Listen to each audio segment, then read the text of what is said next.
Pourquoi dit-on qu'il faut faire des séances de Reiki plus courtes sur les enfants et les personnes âgées? Dans la précédente vidéo, je t'ai expliqué qu'il n'y avait aucune contre-indication à la pratique du Reiki. Et pourtant, dans certains manuels, on lit qu'il faut éviter de faire du Reiki sur les enfants ou sur les personnes âgées, ou tout du moins qu'il faudrait leur donner des séances plus courtes. Tu veux que je te donne la raison avancée à cela? Ce serait pour ne pas qu'elles fassent d'overdose de Reiki. Aïe, aïe, aïe.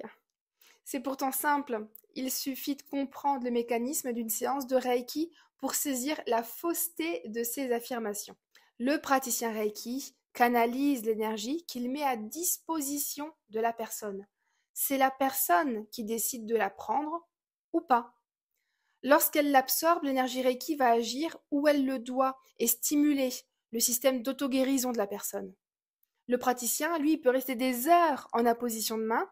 Si pour quelque raison que ce soit, la personne ne veut pas prendre l'énergie ou qu'elle n'en a tout simplement pas besoin, elle n'en absorbera pas. Le corps est bien fait. Il n'absorbe pas ce dont il n'a pas besoin ou ce dont il ne veut pas. Ça se régule tout seul. Donc, pas besoin de décider de faire des séances plus courtes sur certaines personnes. Elles prendront simplement ce dont elles ont besoin. Et il n'y a aucun risque d'overdose. Tu sais, si on craignait l'overdose de Reiki, je peux t'assurer qu'aucun praticien ne mettrait son nom dans sa grille de cristaux. Moi, en réalité, je reçois du Reiki à distance, en continu, grâce à cette grille, 7 jours sur 7 et 24 heures sur 24 depuis 5 ans.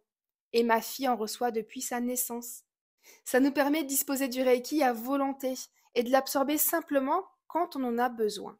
Alors j'espère que tu es rassuré sur ce phénomène d'overdose Reiki qui en réalité n'existe pas du tout.